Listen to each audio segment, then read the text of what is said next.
Eu quero convidar você a abrir a sua Bíblia na carta que Paulo escreveu aos Filipenses, no capítulo 1, versículo 27. E diz o seguinte: somente deveis portar-vos dignamente conforme o Evangelho de Cristo, para que, quer vá e vos veja, quer esteja ausente, ouça acerca de vós que estáis no mesmo espírito, combatendo juntamente com o mesmo ânimo pela fé do Evangelho. Amém? Você pode se sentar. O título da aula de hoje, a gente vem numa série chamada Ser Igreja, e hoje é a 10ª parte. E nessa 10ª parte, essa é a última parte no que diz respeito ao assunto objetivo da igreja. E nessa última parte, dentro do que diz respeito a ser igreja e qual é o objetivo da igreja, nós trataremos do seguinte assunto: objetivo da igreja, sustentar uma norma de conduta moral. Objetivo da igreja, sustentar uma norma de conduta moral. Esse versículo que nós lemos me impactou muito no encontro dos lares. Na verdade, essa carta, esse capítulo 1 me impactou muito. Eu até estava estudando um outro versículo, mas achei muito interessante. Paulo, ele estava preso nesse contexto aqui, e algo que saltou aos meus olhos foi essa exortação que ele deu para os irmãos da igreja de Filipos, de que eles deveriam se comportar de forma digna, conforme a palavra de Deus. Essa foi a exortação de Paulo. E ele diz, olha, quer eu esteja com vocês ou não, esteja eu aí com vocês ou não, que todos estejam num mesmo espírito. Que espírito é esse? O espírito da verdade, o Espírito Santo. Que todos estivessem focados em viver uma vida separada, em santificação para Deus. E como é que nós fazemos isso? Só falando? Não, vivenciando isso. E esse é, dentro dessa questão do objetivo da igreja, e esse é o 4º ponto, sustentar uma norma de conduta moral. E como nós iniciamos essa série, eu quero dizer para a amada igreja que a palavra de Deus é o nosso único livro de regra, fé e prática. Eu estou dizendo isso devido às coisas que eu vou falar a seguir. A palavra de Deus, nós nos baseamos pela palavra de Deus para defender assuntos, para vivenciar padrões determinados, ensinados aqui na palavra de Deus. Não há, principalmente para os que estão na internet, invenções da nossa parte, pelo menos aqui, graças a Deus, na Igreja Bíblica Cristã. Vocês estão inventando coisas para estabelecerem. Não, a gente está procurando viver o que está aqui, na palavra de Deus. Então, a Bíblia é o nosso único livro de regra, fé e prática. E Isaías, no capítulo 8, versículo 20, diz o seguinte: à lei e ao testemunho, se eles não falarem segundo esta palavra, é porque não há luz neles. Então, irmãos, nós precisamos vivenciar o padrão registrado aqui na palavra de Deus. Estar em Cristo não é apenas ter uma crença. Eu sou salvo, eu estou em Jesus, glória a Deus, meu nome está escrito no livro da vida, glória a Deus. Mas estar em Cristo é também se comprometer com aquilo que Ele ensinou, é vivenciar àquilo que ele deixou para nós, os seus ensinamentos. Então, sem mais delongas, quero ler algo que escrevi aqui, diz o seguinte: libertos das garras do diabo pelo poder de Cristo, que nos resgatou do império das trevas. Agora, precisamos anunciar ao mundo que Jesus Cristo é o nosso Senhor. Vivamos não apenas na crença nele, mas comprometidos com o Evangelho, com os seus ensinamentos, que não são pesados. A nós, a igreja, foi concedido o grandioso privilégio de proclamarmos toda a verdade do Evangelho e, dentro disso, mostrarmos ao mundo o modo de vida santo e agradável a Deus. Que sejamos a solução e não problema para essa sociedade envolta nas trevas. Amém? Então, o primeiro ponto que eu quero tratar dentro dessa questão de sustentarmos uma norma de conduta moral é o relacionamento. Relacionamento. E eu quero ler em 1 Tessalonicenses capítulo 4, versículo 3 ao 5. 1 Tessalonicenses capítulo 4, versículos 3 a 5. Mais uma vez, o grande apóstolo Paulo, escrevendo aos irmãos de Tessalônica. 1 Tessalonicenses 4, 3 a 5 diz o seguinte: porque esta é a vontade de Deus, a vossa santificação, que vos abstenhais da fornicação, que cada um de vós saiba possuir o seu vaso em santificação e honra, não na paixão da concupiscência, como os gentios que não conhecem a Deus. A primeira coisa é o padrão que o cristão precisa ter nos seus relacionamentos. E esse texto seria o texto que nós usaríamos como base para esse estudo, iniciaríamos. E aqui Paulo, primeira coisa, no versículo 3, ele fala sobre a nossa santificação, como nós já falamos aqui. E o que é a santificação? É uma separação desse padrão que a sociedade desse mundo envolto em trevas está vivendo. É nós vivenciarmos, é nós vivermos o padrão que Deus apresenta para nós na sua palavra. Viver essa santificação é se abster, como está escrito aqui, daquilo que é do mundo, das práticas do mundo, da mentalidade do mundo, irmãos. Então nós precisamos guardar isso. Nós precisamos vivenciar isso dia após dia. Como disse Paulo aqui aos filipenses, quer estejamos na vista dos outros, quer estejamos sozinhos, nós precisamos viver uma vida de santificação. Quer tenha pessoas olhando, irmãos em Cristo, quer estejamos sozinhos na nossa casa,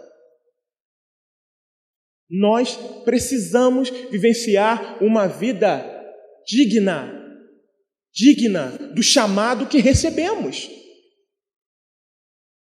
Não há como viver uma vida secreta diferente das práticas do Evangelho e depois vivenciarmos uma vida hipócrita, religiosa. Não há. Porque senão nós não pertencemos a Deus. Porque senão nós não somos essa igreja bíblica. Então é muito importante que nós venhamos a ter uma conduta santa em quaisquer lugares, em quaisquer situações, com quaisquer pessoas. E tudo isso para honrar e glorificar aquele que nos chamou das trevas para a sua maravilhosa luz, o nosso Deus. E tudo isso para honrar o alto preço que foi pago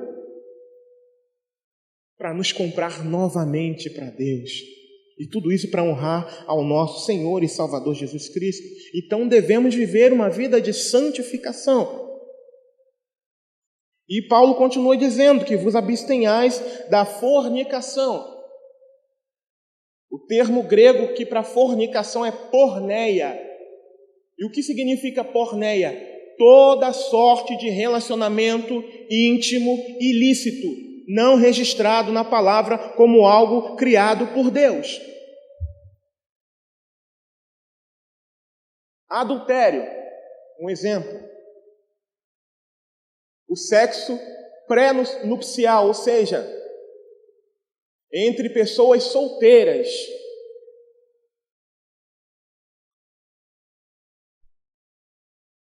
O sexo sozinho.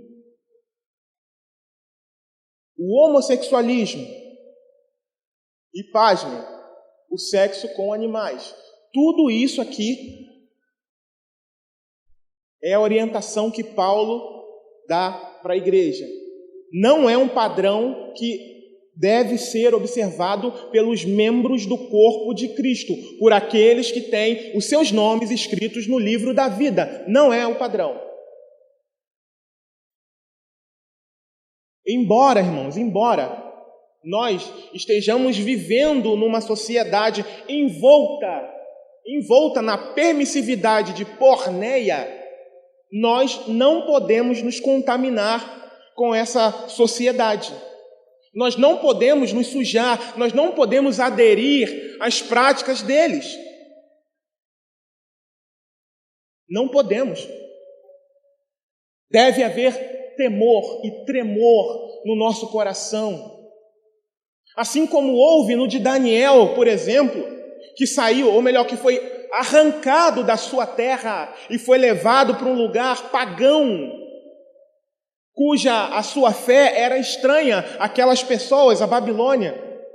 E Daniel intentou no seu coração não se contaminar até mesmo com os alimentos daquele lugar, porque ele sabia que eram oferecidos com os manjares. Imagina só, irmãos, que coisa louca, um jovem onde não tinha os pais vendo, onde não tinha a sua liderança espiritual vendo, onde outros irmãos, ou muitos irmãos, estavam observando as suas atitudes. Imagina isso, um jovem. E ainda assim, ele escolhe servir a Deus naquele lugar. Ainda assim, ele escolhe ser ridicularizado por amor a Deus naquele lugar, um lugar completamente hostil à sua fé. São exemplos que nós devemos seguir. São exemplos que nós não devemos negociar. Daniel não negociou a sua fé. E a igreja precisa sustentar esse padrão que foi estabelecido por Deus. E quando eu falo igreja, eu não falo a placa denominacional, eu falo com cada um de nós aqui, membros do corpo de Cristo. Sejamos jovens, adolescentes, mais velhos, todos nós devemos vivenciar o padrão estabelecido por Deus. Todos nós. Todos nós, sem nenhuma exceção. Todos nós. Nós precisamos, irmãos, andar em santidade. Nós precisamos nos desviar dessas coisas aqui. E por que é que nós estamos falando isso? Por causa da atmosfera dessa sociedade que nós vivemos. Se naquele tempo Paulo já estava dizendo isso, se naquele tempo Paulo já estava alertando a igreja que não tinha internet, que não tinha TV, que dirá hoje, irmãos? Que dirá hoje? Que dirá hoje em que a nossa sociedade está charfundada no lodo do pecado e, infelizmente, muitos de nós também acabam aderindo a alguma dessas coisas. Eu quero fazer uma advertência aqui. Se por algum motivo, se por alguma causa, algum dos irmãos tem vivenciado alguma dessas práticas de porneia, eu exorto você a se arrepender em nome de Jesus. Sabe por quê? Porque o perdão de Deus é para você. Abandone toda sorte de prática de pecado, se porventura você estiver vivendo isso. Nós não estamos aqui para acusar você, mas estamos aqui para mostrar para você qual é o padrão em que cada um membro individualmente do corpo de Cristo deve andar até a volta de Jesus. Até a volta de Jesus. Até a volta de Jesus. E essa sociedade que a gente vive hoje está envolta numa atmosfera sensualizada, erotizada. E isso acaba influenciando a nossa mente, se nós não a enchemos com a palavra de Deus, se nós não nos enchemos do Espírito Santo de Deus. O mundo acaba entrando, o mundo acaba influenciando, irmãos. Por isso que nós devemos ser igreja, por isso que nós devemos congregar, por isso que nós devemos encher a nossa mente e coração da palavra de Deus, porque a palavra de Deus purifica, liberta. A palavra de Deus nos dá força para lutar. O Espírito Santo nos condiciona a lutar contra o pecado, contra o mal, contra o bombardeio que o mundo desfere contra nós, contra a nossa fé. Então, cada um de nós individualmente deve lutar, deve cingir-se de toda a armadura de Deus, deve pegar as suas armas e estar pronto para lutar constantemente.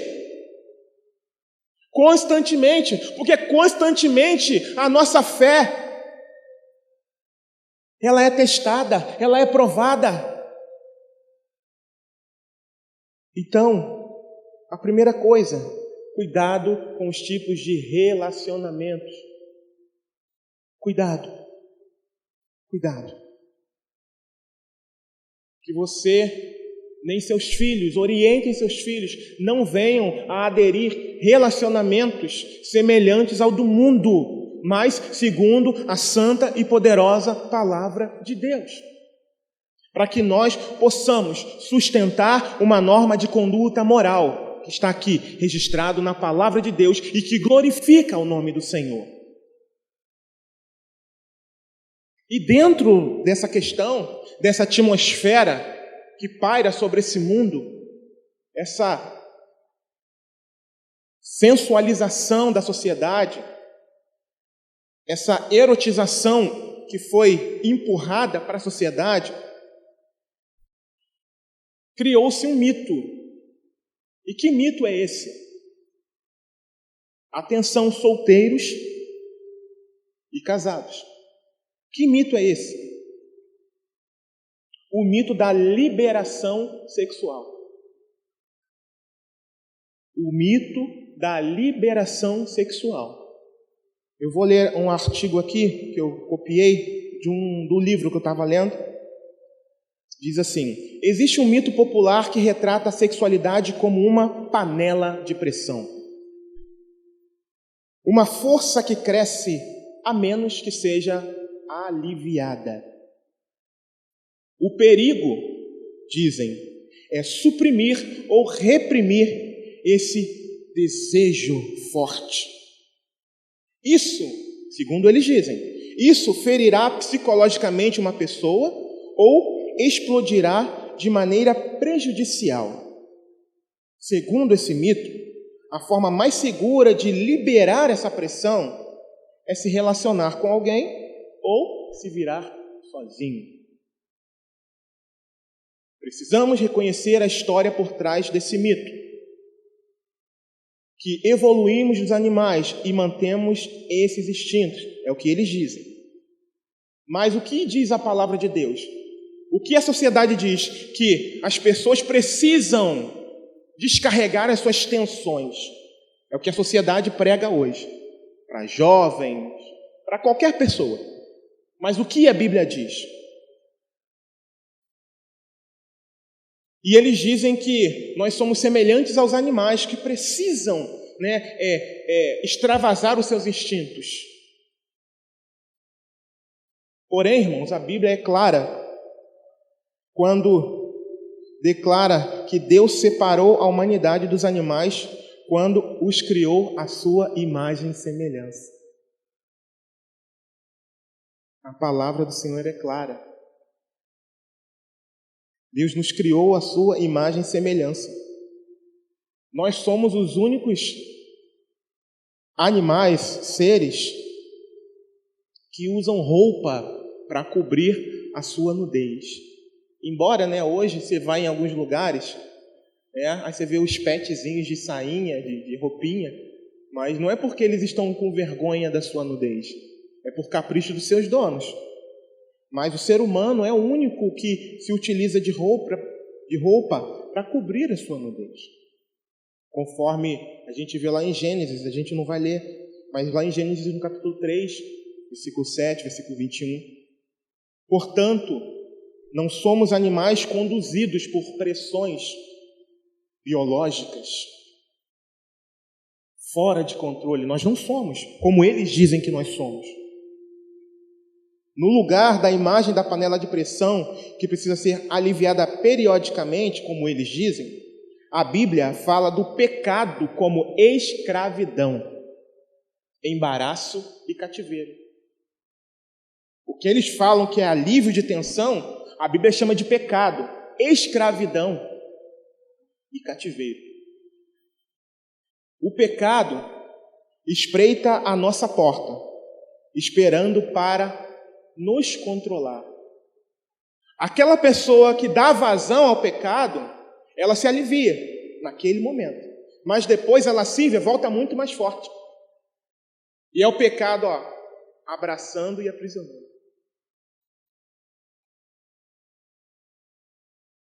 Quando você cede à tentação, essa tentação desaparece periodicamente, mas apenas por um curto espaço de tempo.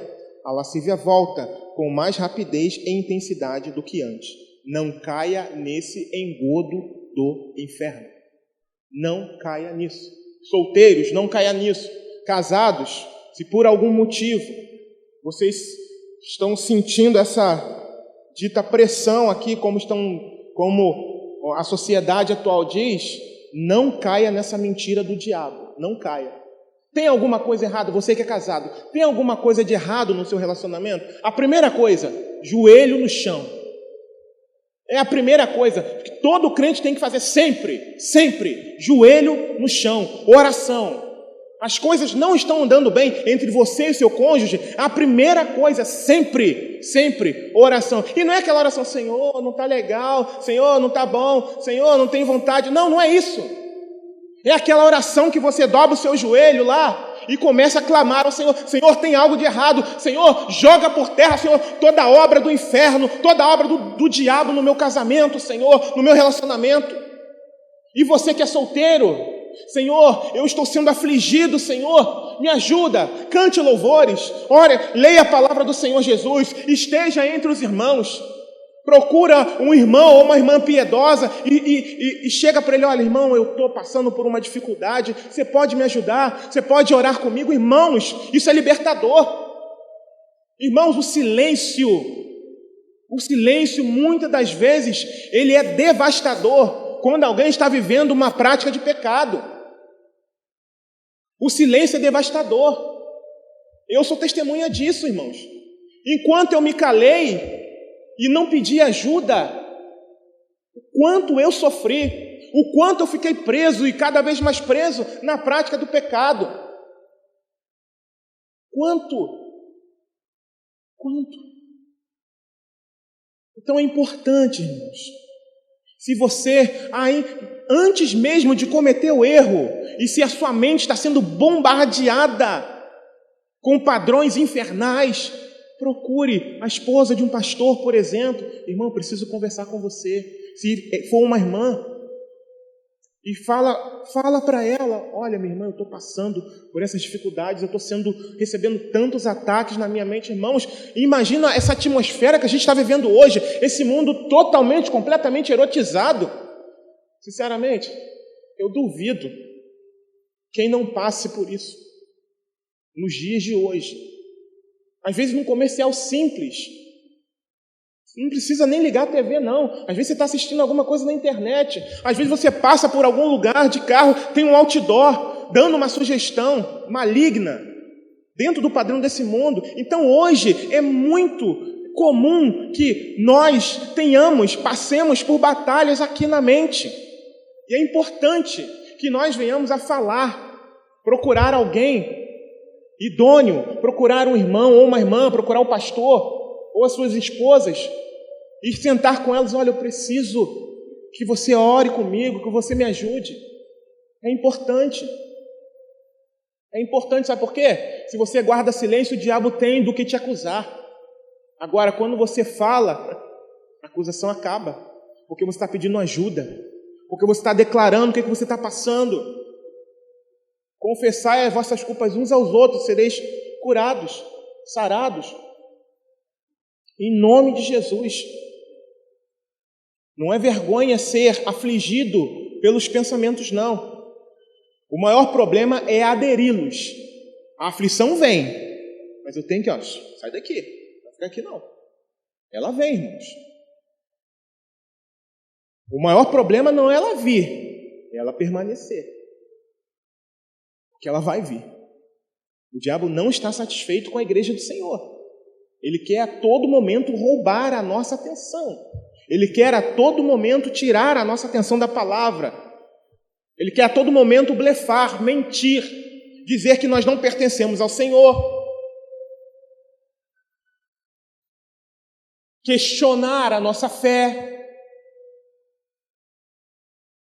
Então, não se cale. Lute. Lute com as armas corretas. Ore, confesse ao Senhor nas suas orações.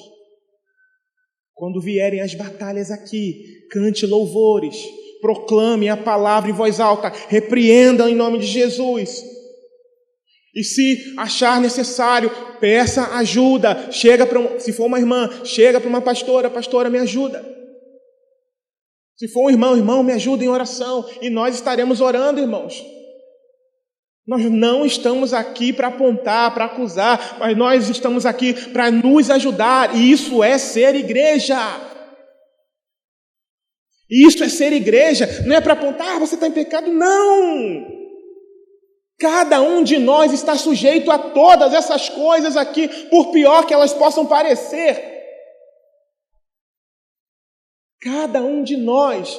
Ai de nós se não for o Espírito Santo de Deus. Ai de nós se nós não vigiarmos. Ai de nós. Ai de mim se não vigiar. Ai de mim se não vigiar. Ai de mim. Então todos nós estamos sujeitos a isso. Então, principalmente as mulheres, nesses assuntos, não tenha vergonha, procure uma outra irmã. Se você é afligida, se você é açoitada pelos ataques do inferno, procure uma irmã idônea, piedosa, e peça a ela: irmã, ora comigo, confesse o seu pecado e seja liberta. Você, irmão, seja liberto em nome de Jesus. E continua caminhando, continua sua caminhada, congregando, se enchendo da palavra de Deus, orando, jejuando, lutando contra o mal.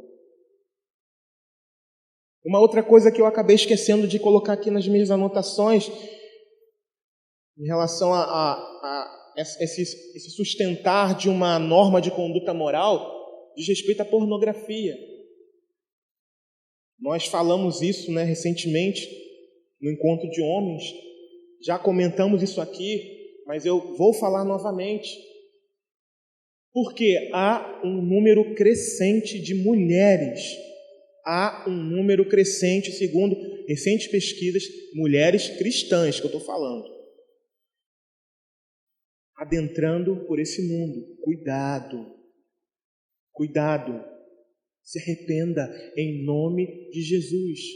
Não adentre por isso. Você não precisa disso. Você precisa ser cheia do Espírito Santo de Deus. Homens, nós não precisamos disso. Nós precisamos ser cheios do Espírito Santo de Deus. Casais, vocês não precisam da pornografia para melhorar a relação de vocês. Vocês precisam de oração, juntos. Juntos, oração. Buscar o Senhor, buscar o Espírito Santo de Deus.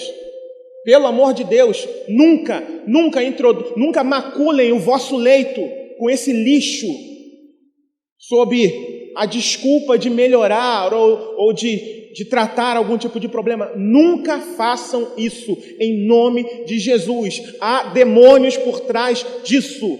Há demônios por trás disso. Não se esqueçam. Não se esqueçam. Há demônios por trás disso. E se vocês se utilizam dessa prática, vocês estão abrindo uma porteira para demônios atuarem no casamento de vocês. Então nunca façam isso, em nome de Jesus. E se já fizeram, se arrependam, confessem ao Senhor e nunca mais façam isso, em nome de Jesus. Tratando dessa questão, irmãos, ainda sobre os casais, é muito importante nós estarmos tratando desse assunto, para que você saiba qual o posicionamento do pastor, o posicionamento da palavra de Deus, da igreja. É importante, por isso que nós estamos tratando aqui. Para que você, nunca foi falado nada, então eu vou agir conforme eu acho que tem que agir. Não, nós estamos falando aqui. Casais, tem algum problema na intimidade de vocês? Estão orando, o Senhor direcionou para procurar auxílio. Amém? Então vá, procura auxílio, vá ao médico. Qual o problema de ir ao médico? Nenhum. O Senhor indicou que o Senhor falou ao coração de vocês, de ambos, procure um médico. Tanto o homem quanto a mulher, se for necessário, procure auxílio médico. Agora, cuidado. Cuidado. Eu vou abrir aqui a palavra aqui. Eu tenho uma advertência para fazer para vocês. Cuidado com o auxílio médico. Cuidado com o auxílio de profissionais da área. Por quê? Salmo 1. Bem-aventurado o homem que não anda segundo o quê? O conselho dos ímpios, nem se detém no caminho dos pecadores, nem se assenta na roda dos escarnecedores. Por que é que nós estamos falando disso aqui? Porque quando há um problema entre o casal, na intimidade do casal, o casal está orando, pedindo direcionamento a Deus, e um dos dois ou ambos precisam ir ao médico, ou fazer algum tipo de tratamento, devem tomar cuidado com determinados tipos de terapia que são passadas. Por quê? Porque algumas terapias que são passadas podem aprisionar você no vício, em algum vício em que você fica se virando sozinho ou sozinha. Então, cuidado com qualquer tipo de orientação, ou até mesmo, eu já ouvi casos, eu conheço casos em que o homem ele estava com um determinado problema e foi ao médico e fez uma bateria de exames, e após aquela bateria de exames não ter dado absolutamente nada, sabe qual foi o conselho que o médico, o urologista deu para aquele rapaz? Olha, de acordo com os exames, não há problema nenhum com você. Sabe o que você faz? Vai em tal lugar assim, assim, assim, e você vai ver que você não tem problema nenhum. Foi o conselho que aquele urologista deu para aquele jovem cristão. Mandou que ele procurasse uma casa de prostituição para se certificar de que realmente nos exames não havia dado nada. Por isso que eu estou dizendo, cuidado com o conselho dos ímpios. Ou então, tem exercício tal, e você faz sozinho. Ei, está errado. Tem exames, irmãos. Existe uma exceção? Sim. Tem exames, principalmente para o homem, que ele precisa fazer. Mas fora esse tipo de exame em que é necessário que ele passe aquele momento ali constrangedor, Deus criou a intimidade do casal para o casal. O relacionamento íntimo foi criado por Deus para ser praticado a dois. Mas a dois, qualquer um, não. Macho e fêmea, homem, mulher, casados. Ponto final. O que passa disso não vem de Deus. Simples assim. Então esse negócio de se virar sozinho não é de Deus. Seja homem, seja mulher, não vem de Deus. Porque o sexo foi criado para dois. Não é à toa que a anatomia de um e de outro se completam. É muito simples.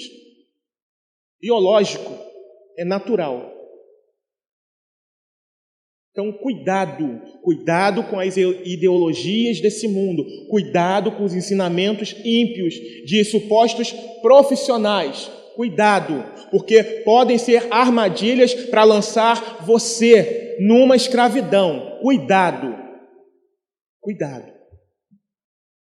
O princípio básico de tudo na vida do casal é a oração. Próximo ponto.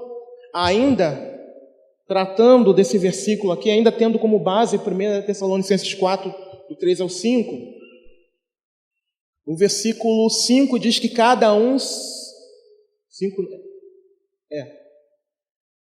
4. Que cada um de vós saiba possuir o seu vaso em santificação e honra. Não na paixão... Agora sim, versículo 5. Não na paixão da concupiscência, como os gentios que não conhecem a Deus. Foi uma palestra que eu e minha esposa demos aqui, alguns anos atrás. Quero relembrar alguns pontos aqui. Pelo menos 2 pontos. Namoro. A forma de namoro, e aqui eu vou dar uma sugestão. Tá? As coisas que eu vou dizer aqui são sugestão. Conselhos e sugestão. Não estou mandando nada. Conselho e sugestão. Vocês, pais, e depois os jovens é que vão analisar à luz da palavra aquilo que está sendo dito. Namoro. A forma como os nossos jovens cristãos namoram hoje, a maioria deles, é uma forma de namoro pecaminosa. É uma forma de namoro que conduz, que empurra ao pecado. A maioria, claro que não são todos, graças a Deus. Então, a primeira coisa que eu, Júlio, entendo é que a palavra do Senhor, ela não trata explicitamente do namoro como namoro, mas trata de um relacionamento pré-nupcial de compromisso, semelhante ao noivado. Logo, no meu entendimento, aquele jovem que está interessado em alguém, ele precisa apresentar alguns padrões. Qual o primeiro padrão que ele precisa apresentar? Se interessou por alguém? Ele precisa entender que quando ele se interessar por alguém, é para que ele venha constituir família com esse alguém, se casar. Nossa, irmão, sim, é isso que eu vejo na Bíblia. Tá? Nossa, irmão, você está sendo radical? Estou, porque é isso que eu, Júlio, vejo na Bíblia. E se você ler, você vai ver isso também. Você não vai ver aqui, fulano namorou fulano, ou... Você não vai ver isso aqui na Bíblia. Não vai ver. Então, se nós observássemos esse padrão, muitos problemas no casamento e na sociedade não haveriam. Ou haveriam de forma bem menor. Sabe por quê? Eu ouvi uma frase há muitos anos atrás, eu não era nem casado, que eu vejo que é verdade, que o divórcio, ele começa no namoro. Sabe por quê? Porque os casais cristãos, quando começam a namorar, eles não estão preocupados em fazer planejamento, não estão preocupados em observar a família do outro, não estão preocupados em observar um ao outro, como é o comportamento um do outro com seus pais, com seus pares, se gostam de trabalhar, se gostam de ajudar em casa, se sabem cozinhar, não estão preocupados com isso. Estão preocupados com o padrão do mundo, em fazer exatamente com o padrão do mundo. E quando se casam, aí é que começam a observar. Quando se casam, aí é que começam a ver os defeitos. Quando deveriam ver isso no namoro. Quando deveriam ver isso, eu vou chamar de namoro, mas nesse período de compromisso. O período de compromisso que o jovem tem é para isso, irmãos. É para isso. Não é para ficar acariciando. Não é para ficar beijando. Aliás, uma observação aqui, o sexo, ele começa no beijo. O sexo, ele começa no beijo. Então eu fico perplexo hoje. Antes eu não tinha essa mentalidade, eu confesso aos irmãos. Quando eu era jovem, eu não tinha. Eu não fui instruído dessa forma.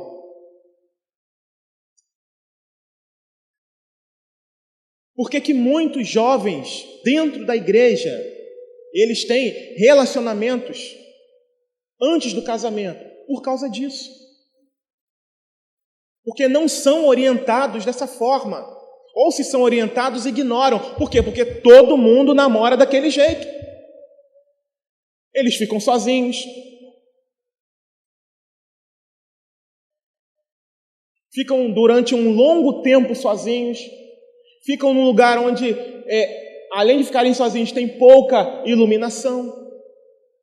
Então o padrão para nós não deveria ser esse.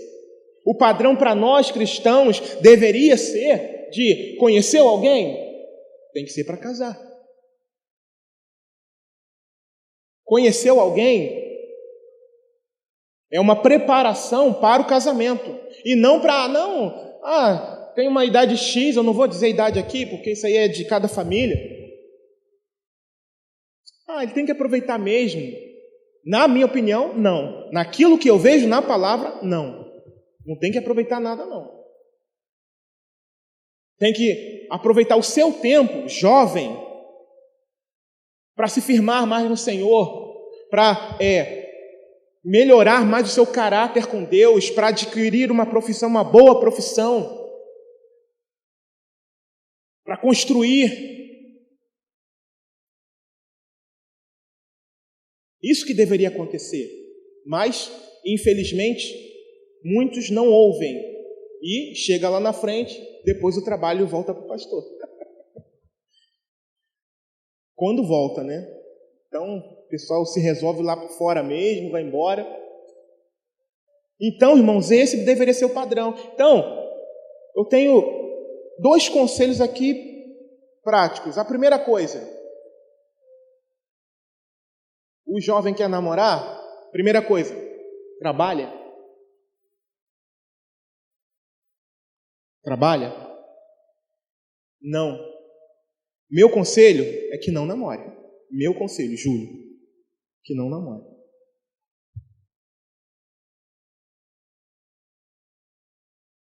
É importante, principalmente os meninos, que eles aprendam a ter o seu próprio dinheiro, aprendam a administrar o seu dinheiro antes de formar um relacionamento. Você quer ver uma base bíblica para isso que eu estou falando para você? Abre aí para mim, por favor, em Gênesis, capítulo 2, versículo 15 a 18. Olha só que coisa interessantíssima.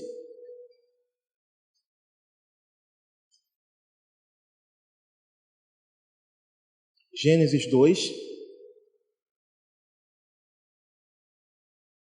Quando a gente garimpa, a gente acha, irmãos.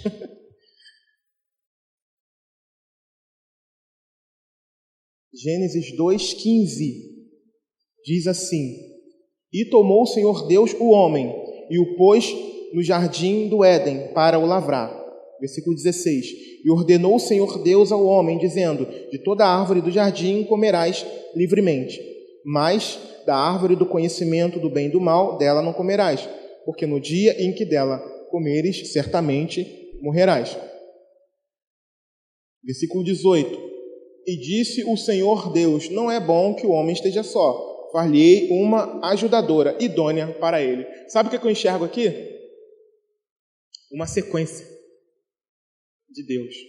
É Deus ensinando alguma coisa para a gente. Primeiro, Deus deu trabalho para o homem.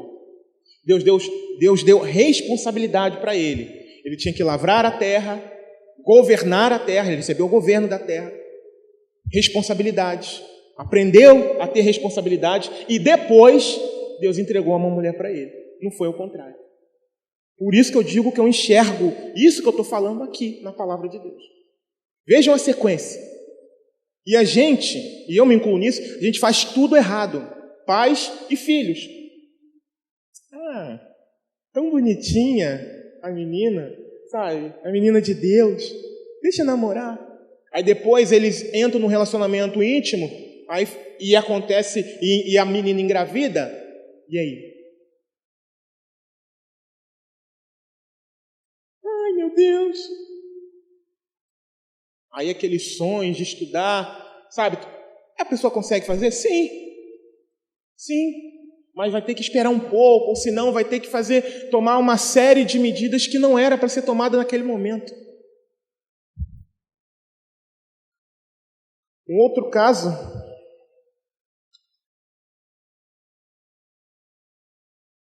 que eu enxerguei aqui, garimpando, procurando na palavra, está lá em Provérbios, versículo 24, capítulo 24, versículo 27.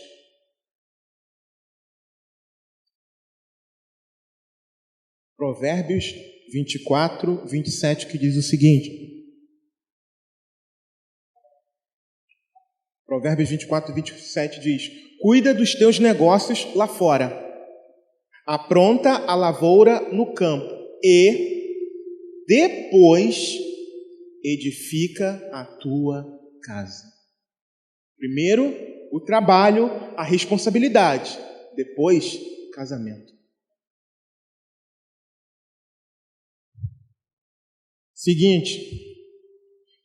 Então, para sintetizar essa questão, se o jovem quer namorar, meu conselho como pastor, só namore se estiver disposto a se casar com aquela menina, ou vice-versa. Segundo,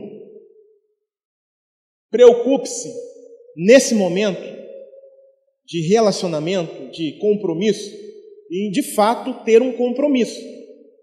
E o que se deve ser feito? Já que eu devo evitar o contato prolongado, o que eu devo fazer? Nós já falamos aqui, mas vou repetir. Observar. Observar.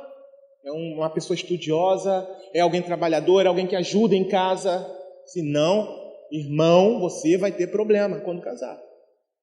E a menina também. Moça, você vai ter problema quando casar. Se o garoto não gosta de ajudar em casa, se não gosta de fazer nada, você vai ter problema. Aí depois traz o problema para o pastor. Quando não ouve. Então é importante, irmãos, observar essas coisas. Trabalho. Tem trabalho? Tem maturidade. Eu estava esquecendo dessa palavra, maturidade. É muito importante. Os pais sabem quando o filho tem ou não tem maturidade. Quem é de fora, às vezes, não consegue perceber. Às vezes dá para perceber, mas outras vezes não. Mas dá para perceber. Tem maturidade? Tem. Trabalha? Trabalha. Está interessado em casar? Tá. Aí é com você, pai e mãe. Mas se não tem, meu conselho é esperar. Esperar no Senhor, vai fazendo a obra de Deus, vai estudando, vai se preparando, vai se qualificando, vai orando, vai jejuando, vai expulsando aquilo que não é de Deus, para depois chegar lá na frente, tomar uma decisão para se casar com aquela pessoa. Amém? Então esse é o meu conselho. O segundo conselho que eu dou: em relação ao namoro, eu não aconselho um relacionamento com alguém diferente da sua fé. Não aconselho. Tá? Eu não aconselho que você, daqui dessa igreja, não estou dizendo que é proibido, mas eu, Júlio, não aconselho pela palavra que você, membro da Igreja Bíblica Cristã, se relacione com alguém que seja diferente da sua fé. Por que isso? Por causa de 2 Coríntios, capítulo 6, versículo 14, que diz o seguinte: não vos prendais a um jugo desigual com os infiéis. Por quê? Que sociedade tem a justiça com a injustiça? E que comunhão tem a luz com as trevas? 2 Coríntios 6, 14. E outro conselho também, que nós podemos utilizar no que nós estamos dizendo aqui. A mulher casada está... 1 Coríntios agora 7,39, que diz o seguinte: a mulher casada está ligada pela lei todo o tempo que o seu marido vive. Mas, se falecer o seu marido, fica livre para casar com quem quiser, contanto que seja no Senhor. Então, o crente, aquele que nasceu de novo, não deve procurar alguém que não seja cristão. Se alguém que não seja cristão chega para o crente querendo um relacionamento, qual a posição do crente que nasceu de novo? É dizer não. Simples, irmãos. Se ficar, não dá, aí já era. Mas se posicionar pelo Senhor, dentro da norma de conduta moral que a Bíblia nos ensina, nós evitaremos muitos problemas à frente. E eu estou falando baseado na palavra de Deus. Temos alguns irmãos e irmãs que querem se casar? Amém. Ore ao Senhor. Eu não vejo problema nisso. Temos irmãos mais maduros que querem se casar? Talvez sim. E o que vocês devem fazer? Orar ao Senhor. Talvez vocês olhem para o lado e para o outro e não vejam ninguém. Orem ao Senhor. Orem ao Senhor. A primeira coisa que vocês precisam fazer é orar. É pedir: Senhor, me dá um esposo, me dá uma esposa, Senhor. O Senhor me conhece. Eu quero ter uma esposa idônea, uma esposa santa, um esposo idôneo, um homem de Deus, um homem do Senhor. Ore ao Senhor. Para quê? Muitas das vezes, irmãos, as nossas escolhas são escolhas erradas. Então peça ao Senhor ajuda. Senhor, me ajuda. Me ajuda a escolher a pessoa certa.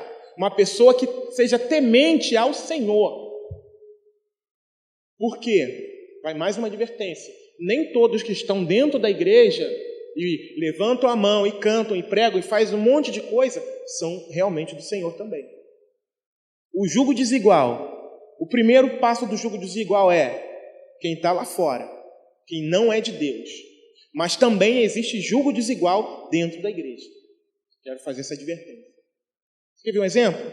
Alguém que está acostumado a trabalhar na obra de Deus. Trabalha, participa da oração e é crente. E tem o seu nome escrito no livro da vida, é temente ao Senhor. Aí de repente se encanta por alguém que só vem na ceia. Não vai dar boa coisa nisso aí não. Normalmente, a parte pior é quem vence. Normalmente. Então, se você se relaciona com uma pessoa que não tem compromisso com o Senhor, que é apenas um cristão nominal, só vem aqui de vez em quando, o que vai acontecer? Essa pessoa vai querer te levar para os lugares que ela frequenta, que não é aqui. Ou fazer as coisas que ela faz longe daqui. É assim que acontece. Então, cuidado com o jugo desigual. Amém? 3. Padrão divino para o casamento. 1. Falamos sobre o relacionamento. Depois falamos sobre o ponto do mito da liberação sexual. 2. sobre o namoro, o padrão que eu entendo como namoro para o cristão. Falamos agora sobre a questão do jugo desigual. E 3, o padrão divino para o casamento.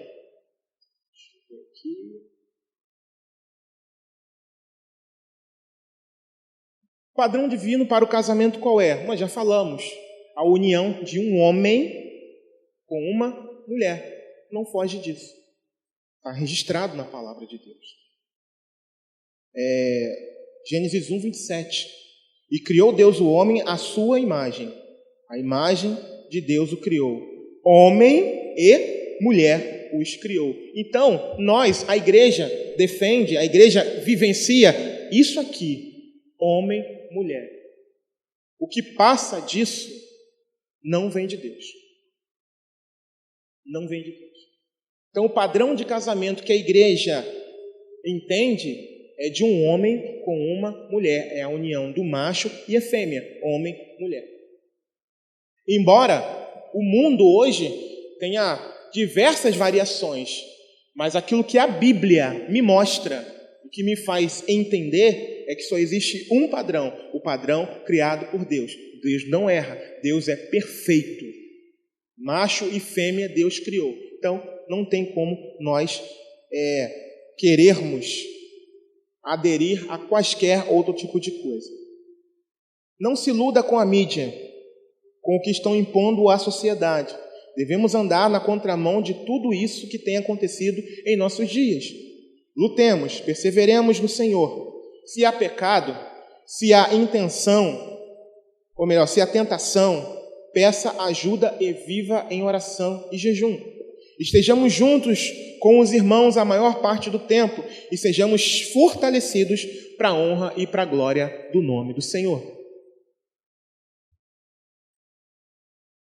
Bem, partindo desse princípio, nós entraremos numa outra situação que agora é bem restrita aos casados. Isso não significa que os solteiros não devam ouvir para aprender também, ou relembrar a sexualidade.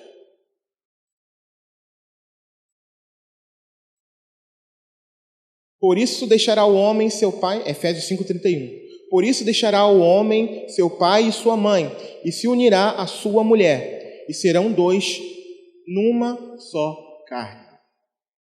Irmãos, o sexo é algo santo. O sexo é algo divino, dentro do casamento. Ponto final. Não tem como fugir disso. Amém? Tudo que foge desse padrão é pecado, é rebelião contra Deus. Então, se tem alguém aqui casado, irmão, esse assunto, você deve dobrar os joelhos e orar, porque quem criou o sexo foi Deus. Amém? Se há alguém aqui, alguma irmã, algum irmão casado que nosso irmão está falando desse assunto, sim, porque é bíblico. Foi Deus quem criou. Deus pensou em absolutamente tudo, nos mínimos detalhes. Tudo.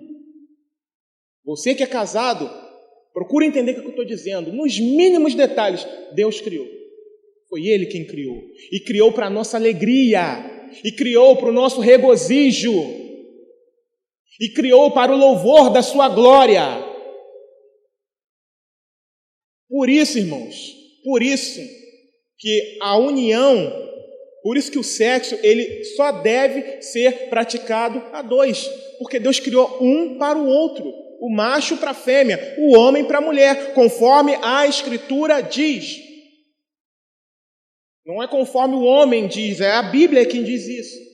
E dentro desse aspecto, irmãos, é importante que haja uma reciprocidade do cônjuge, entre o cônjuge, de um para com o outro.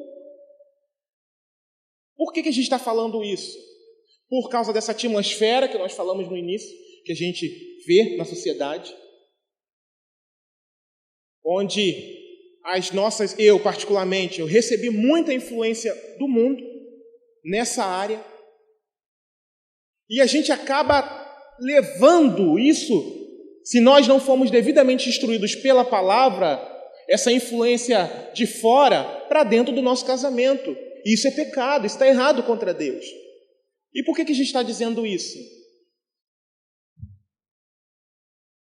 1 Coríntios capítulo 7, 3 diz o seguinte: o marido pague à mulher a devida benevolência, e da mesma sorte a mulher ao marido. E um outro versículo aqui, 1 Pedro 3, versículo 7, que diz o seguinte: igualmente vós, maridos, coabitai com elas com entendimento, dando honra à mulher como o vaso mais fraco, como sendo vós os seus co-herdeiros da graça da vida, para que não sejam impedidas as vossas orações.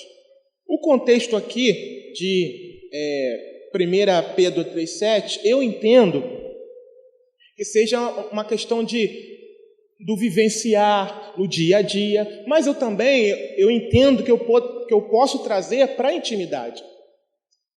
E você vê aqui que Pedro, ele retrata a mulher como o vaso mais fraco, mais frágil. Quem gosta muito de enfeite, né, e tem um enfeite às vezes delicado na sua casa, trata ele de qualquer jeito, né? Eu não sei se alguém aqui tem algum vaso de porcelana em casa, que às vezes é um valor mais alto, né? Mas vai tratar ele de qualquer jeito, vai manusear ele de qualquer jeito, sim ou não? Não. Ou algo de vidro, por exemplo, aquele vidro bem fininho, né? Você tem mulher que gosta muito disso, né? Na casa, na estante ou no rack, alguma coisa assim, tem um instrumento lá, todo, sabe, lindo. Você não vai tratar de qualquer jeito, você não vai pegar de qualquer jeito, você não pode manusear de qualquer jeito. Da mesma forma nós, homens, a gente está vivendo uma cultura em que a mulher, ela se tornou um objeto. Há muito tempo isso já acontece. A gente está vivendo uma cultura em que, para os homens, né, a mulher se tornou um objeto. E muitas das vezes, essa visão que o homem tem, o homem do mundo, está dentro da igreja também. Por quê? Principalmente na hora da intimidade. O homem quer tratar a mulher como se fosse um objeto. Quando, na verdade, aqui, no trato, no lar, ele deve tratá-la como aquele vaso frágil, que não pode ser pego de qualquer forma, que não pode ser manuseado de qualquer jeito. É com cuidado, é com jeito. Então, em nome de Jesus, homens casados, tenham sabedoria. Melhor, tenhamos, eu estou incluso nisso também, tenhamos sabedoria. Tratemos com zelo. Não apenas na intimidade, mas em todo o contexto do lar. Porque tudo isso também, a gente vai tratar, vai aprofundar isso aí quando a gente estiver lá dentro, lá na sala. Só nós, que dá para falar mais coisas, dá para aprofundar um pouco mais. E vão orando aí, homens, para que talvez esse ano a gente não consiga, mas no próximo ano, no encontro dos homens, nós precisaremos tratar desse assunto de uma forma mais aprofundada. Então, é importante que nós, homens, casados, venhamos a ter esse cuidado, esse zelo com aquele que é o vaso mais frágil. Que você, né, nesse exemplo que nós citamos aqui, não manuseie de qualquer forma, né, porque se manusear, quebra. Se manusear de qualquer maneira, danifica. Então, cuidado com a ideologia do mundo. Cuidado com aquilo que você talvez tenha aprendido, com a cultura da erotização. Cuidado. Amém? A gente não tem como entrar em mais detalhes aqui, mas com vocês eu vou entrar. Amém? Então, e por que isso? Porque a fisiologia, o funcionamento, isso aqui dá para falar, é diferente. O funcionamento, a fisiologia no homem é mais simples, na mulher é mais complexa. Por esse motivo, o homem tem que ter sabedoria para tratar o vaso que é mais frágil. Então, a alegria, O regozijo precisa ser para ambos, porque Deus criou o sexo para ambos. Então, ambos precisam se regozijar no momento de intimidade, no momento em que estão glorificando a Deus no seu leito sem mácula. Amém? Próximo, a gente está finalizando. 1 Timóteo capítulo 2, versículos 9 e 10, que diz o seguinte, que do mesmo modo as mulheres se ataviem em traje honesto, com pudor e modéstia. Vou parar só nessa parte aqui, a parte A do versículo. 1 Timóteo capítulo 2, versículo 9, tá? Só a parte A do versículo.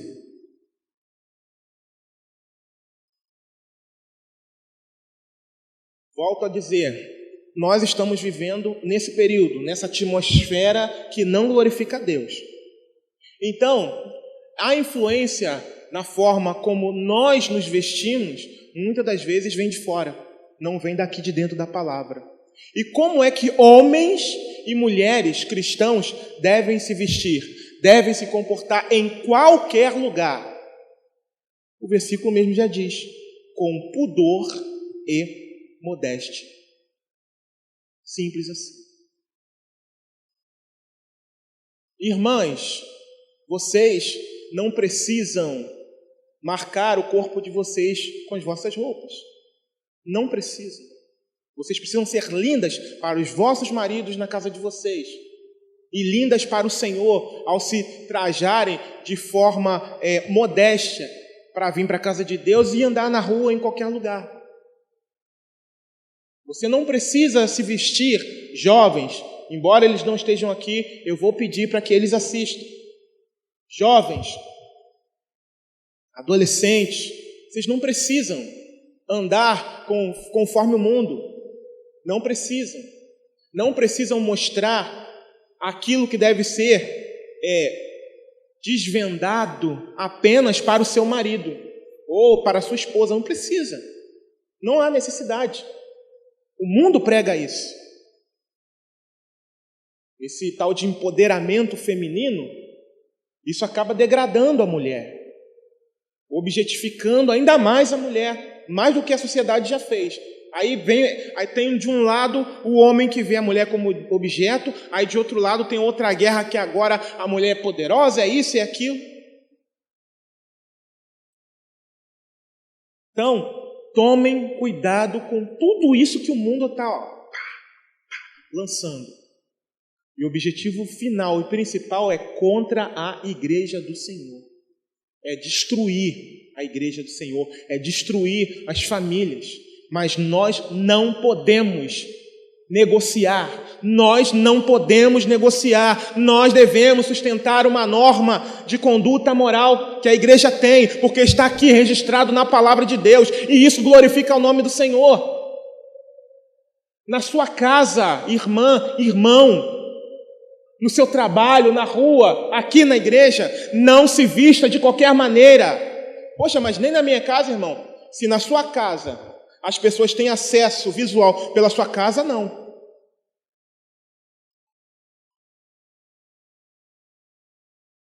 É claro que na nossa casa a gente anda mais à vontade. É normal, é natural que isso aconteça. Mas dependendo se há visualização de outras casas para dentro da sua casa, no seu quintal, você não pode andar à vontade. Ou melhor, você não deve andar à vontade. Vocês compreendem? Então, tudo nós precisamos tomar cuidado. Então, colocou uma roupa, glorifica o nome do Senhor. Isso chama atenção para mim, ou as pessoas vão olhar e vão dar glórias a Deus. Isso chama a atenção dos olhares lascivos de pessoas para mim, porque se a gente faz alguém pecar por conta dessas coisas, a gente vai prestar contas a Deus. Vocês compreendem isso? Por isso que é importante nós vivenciarmos uma vida, um padrão de Deus, um padrão da palavra de Deus com as nossas vestes. Cuidado, cuidado com decotes, cuidado com a roupa que veste, com calça, com saia, com tudo isso. Embora nós aqui, graças a Deus, não tenhamos essa coisa de usos e costumes, que em alguns lugares chamam erradamente de doutrina, né? Mas a palavra nos mostra que nós devemos nos trajar com decência. Homem também. Vai usar aquela roupa que chama atenção para você? Não. Tem que glorificar a Deus. Né? Tem aquele pessoal que gosta de fazer musculação. Então, cuidado com essas coisas. Que a honra e a glória seja toda, sempre do Senhor. No nosso falar, no nosso vestir, no nosso comportar, nossa forma de nos comportarmos, em nome de Jesus. Essa questão das vestes foi o ponto 4. Ponto 5 agora. Cuidado com os defensores de pautas e ideologias anticristãs. É mais uma norma de conduta moral. Eu vou ler aqui a palavra e já vou pular para uma outra parte que eu achei muito interessante. Diz assim, Efésios capítulo 5, versículo 6 a 11, que diz o seguinte. Efésios 5, 6 a 11, diz o seguinte. Ninguém vos engane com palavras vãs, porque por estas coisas vem a ira de Deus sobre os filhos da desobediência. Portanto, não sejais seus companheiros, porque noutro tempo eres trevas, mas agora sois luz no Senhor. Andais como filhos da luz. Para quê? Por que a gente está falando isso? Porque há tantas ideologias hoje, com um verniz de piedade, né, pensando nos grupos menores. Esse é o teor, né, dos grupos mais excluídos. E às vezes a gente vê a proposta deles e parece que é boa, mas o final delas é morte. O final de muitas ideologias que a gente tem visto por aí, eles vão contra os padrões de Deus. Então quero ler algo muito interessante aqui, que eu consegui pesquisar ontem num site. Diz assim: não, Cristo não foi morto pelo Estado. Não, Cristo não lutou pelas liberdades individuais e nem pelas minorias. Não, Cristo não defendeu que bandido bom é bandido morto. Cristo veio nos salvar do pecado e nos dar uma nova vida, não batizar sua ideologia preferida. Cristo não era conservador, não era liberal, não era socialista e nem comunista. Ele era homem, era e é também Deus. Ele é o Verbo que criou o mundo e não o autor de algum manifesto sobre desobediência civil. Não batizem ideologias, não batizem Cristo. Deixem-se ser batizados por Ele. Sim, Cristo se importa com os pobres, da mesma forma que se importa com os ricos. Ele se importa com a propriedade privada, da mesma forma que Ele se importa com que ninguém passe necessidade. Ele se importa que você cumpra as leis do Estado, da mesma forma que Ele espera que o Estado não ocupe o lugar dele. Um cristão deve ser dominado pelo Evangelho, a tal ponto que não se satisfará com nenhuma ideologia terrena. Ele estará tão fascinado pela realidade do Evangelho que não ligará para nenhuma possibilidade ideológica. Amém? Penúltimo ponto aqui, honestidade e verdade. Tópico 6. Provérbios capítulo 16, versículo 8, que declara: melhor é o pouco com justiça do que a abundância de bens com injustiça. Por que nós estamos tratando desse assunto? Porque o crente hoje, na praça, infelizmente,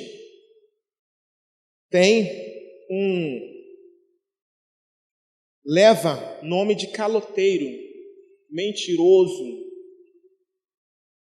Irmãos, nos nossos negócios, na nossa forma de comprar, de vender, de negociar, deve haver honestidade, mesmo que você tome prejuízo. Deve haver honestidade. Eu me lembro que eu estava tentando vender o meu carro, que eu acabei ficando com ele, alguns meses atrás, e dentro do que eu sabia dos problemas do carro, eu fui falando, papai, Cara, você quer vender seu carro? Eu falei, quero. Ele, mas por que você está me falando que está com esses problemas? Eu falei, porque eu não quero você no meu portão depois. Ele, você é cristão? Eu falei, sou. Sim. É importante, gente, estar com a cabeça tranquila. É importante estar em comunhão com Deus. Principalmente, mais do que a cabeça tranquila, em comunhão com o Senhor. Então, ser honesto, falar a verdade nos negócios é a melhor coisa, mesmo que haja prejuízo. É melhor que tomemos prejuízo nos nossos negócios do que desagradarmos a Deus. É melhor que nós tomemos um 0 na prova por negligência do que colar e tirar um 10. Poxa, aluno nota 10, ou até um nota 7, mas merecedor de um 0, é melhor. É melhor você não ter ar-condicionado na sua casa num calor de 40 graus do que ter gato na sua casa e ficar o dia todo com o ar-condicionado ligado, é melhor. Mas na minha comunidade todo mundo tem gato. É claro que existem lugares que a companhia elétrica não entra. Isso eu sei. E essa questão fica um pouco até difícil. Porém, se existe a companhia elétrica, se existe uma ligação natural, normal, por que você vai usar gato? Por que você vai roubar aquilo que não lhe pertence? Mas tá caro, não interessa. Fazer o quê? Comecemos a tomar medidas para economizar mais então. O que nós não podemos fazer é nos conformarmos com as ideologias do mundo, com a forma como o mundo vive, ser igual a eles. E aqui todo mundo faz, aquele lá é pastor, tá vendo? Tem lugar que é assim. Ele também faz. Aí o ímpio falando, o ímpio testemunhando. Mas aqui é assim, tá? Todo mundo faz isso, faz aquilo. Inclusive aquele lá, que já mora aqui tem 2 anos, é pastor. Ele entrou na nossa onda também. Ele é pastor. Por que você não vai fazer você dizendo que é crente se ele é pastor? Isso acontece. Mas a igreja tem por objetivo sustentar uma norma de conduta moral. Amém? Então, seja honesto. Fale a verdade. Seja honesto. Ande direito com seu veículo. Procure andar direito. A gente sabe que existem muitas dificuldades, mas procure andar certo com seu carro. Evite dirigir sem habilitação, para não passar por constrangimentos, para não ser tentado a continuar alimentando a corrupção. Evite. Legalize-se em nome de Jesus. E para finalizar, testemunho no trabalho. Colossenses 3, versículo 22 a 24. Vós, servos, obedecei em tudo a vossos senhores, segundo a carne, não servindo só na aparência, como para agradar os homens, mas em simplicidade de coração, temendo a Deus. E tudo quanto fizerdes, fazei-o de todo o coração, como ao Senhor, e não aos homens, sabendo que recebereis do Senhor o galardão da herança, porque a Cristo, o Senhor, servis. Aquele que é funcionário de algum lugar, como é que tem que trabalhar? O crente, com excelência. Mas o meu chefe é ruim, não interessa. A Bíblia aponta aqui que eu faço como se fosse para o Senhor. Então, se é para o meu Senhor, aquele que me resgatou, aquele que me deu vida, eu faço o meu melhor. Sim. Eu faço o meu melhor. Eu cumpro com excelência as minhas tarefas. Eu não chego atrasado. E para não chegar atrasado, mas o trânsito. Não tem desculpa, irmãos. Sai bem antes, infelizmente. O trânsito está ficando pesado? Sai antes. É assim que a gente precisa fazer, para não chegar atrasado, para dar um bom testemunho. Não usar o tempo de trabalho para pregar a palavra ou para ler a Bíblia, mas para produzir para a empresa. Afinal de contas, você foi contratado para aquele fim. A gente tem que pregar o Evangelho? Sim. Sim. A gente tem que dar testemunho? Sim. Faça o seu melhor no trabalho. Ninguém gosta do chefe? Faça o seu melhor. Nisso você já vai estar pregando.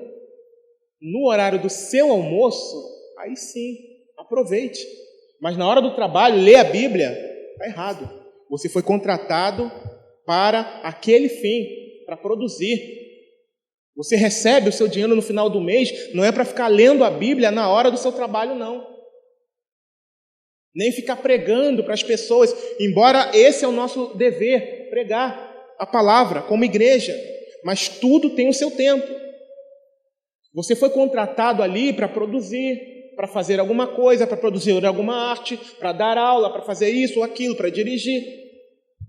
Então, temos que usar de sabedoria,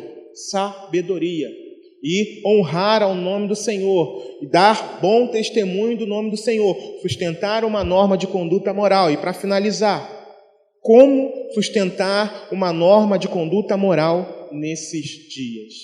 Essa é a pergunta. Na verdade, a resposta já foi dada. Desde quando a gente leu o primeiro versículo. Portando-nos dignamente conforme o Evangelho de Cristo. Estando no mesmo espírito, combatendo juntamente com o mesmo ânimo pela fé do Evangelho. Então é dessa forma, irmãos, que a gente, nesses dias de tantas coisas ruins, do mundo envolto em trevas, que a gente consegue viver de forma digna para honrarmos a Deus, para não sermos escândalo para o ímpio, para não sermos vergonha para a igreja e para os outros irmãos. É dessa forma, nos portando dignamente conforme esse santo livro aqui, a palavra de Deus. Por isso que nós falamos no início que ele é nosso livro de regra, fé e prática. Por isso nós falamos no início que nós nos apoiamos, devemos nos apoiar apenas nele. E hoje a gente provavelmente finaliza essa série, Ser Igreja, para a honra e para a glória do nome do Senhor Jesus. E finalizamos aqui com esse quarto tópico, que é sustentar uma norma de conduta moral. Então, que em nome de Jesus, se nós cometemos algum erro, eu não estou condenando você de forma alguma, porque eu também já cometi algum desses erros. Mas o que eu peço a você é para que você venha ajeitar a sua situação perante o Senhor, não é nem perante os homens, primeiro de tudo perante o Senhor, que nós venhamos andar dignamente diante do Senhor, em nome de Jesus, que venhamos a tratar bem um ao outro, venhamos a tratar com dignidade as nossas esposas, que venhamos a tratar com dignidade os idosos, enfim, termos uma vida piedosa nessa terra, lembrando que estamos aqui apenas de passagem, que nós não venhamos a caminhar, a estar aqui como alguém pertencente a esse lugar. Coloca isso na sua mente, no seu coração. Pede ao Espírito Santo, me ajuda a colocar no meu coração e na minha mente que eu estou aqui apenas de passagem. Que quando a gente pensa dessa forma, a gente não age como alguém típico do local.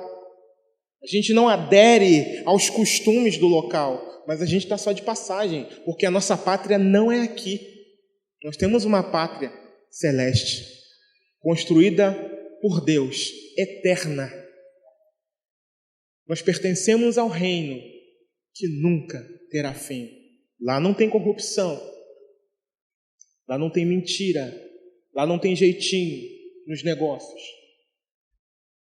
Lá tem amor, justiça, paz, alegria, em nome de Jesus. Eu quero convidar você a se colocar de pé nessa manhã. Pai de amor, Pai de graça, de infinita bondade e misericórdia, te agradecemos, ó Pai, nessa manhã. Bendizemos ao Teu nome, Senhor. Engrandecemos ao Senhor, Pai, por tudo o que foi falado, por tudo que foi dito. Eu espero que todos os irmãos tenham compreendido, Senhor, tudo que foi dito, Pai.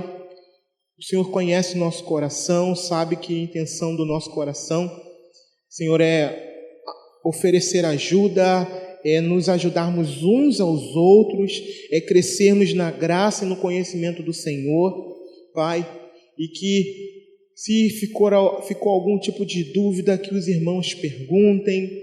Se ficou algum tipo de dúvida, algo que não fora bem explicado, Senhor, que não saiam com dúvida, Pai amado, mas que possamos elucidar, Senhor, toda e qualquer aparência do mal, Senhor, em nome de Jesus. Pai, nós declaramos o nosso amor pelo Senhor, o nosso amor por cada irmão aqui individualmente, Senhor, por aqueles que também não puderam vir, Senhor, por algum motivo, Pai, e nós queremos crescer na graça e no conhecimento do Senhor. Nós queremos, ó Senhor amado, é que os nossos irmãos tenham, Senhor amado, a informação da Tua palavra em todas as áreas, em todos os assuntos, ó Pai amado. Por isso, Senhor amado, eu te peço, Pai, que, Senhor, o Teu Espírito Santo venha ministrar poderosamente em cada coração aqui nessa manhã, Senhor amado, e que em nome de Jesus, ó Senhor, nós venhamos a crescer, Senhor, cada vez mais para a honra e para a glória do nome do Senhor, Pai, em nome de Jesus, ó Deus. Amém, Senhor, e amém.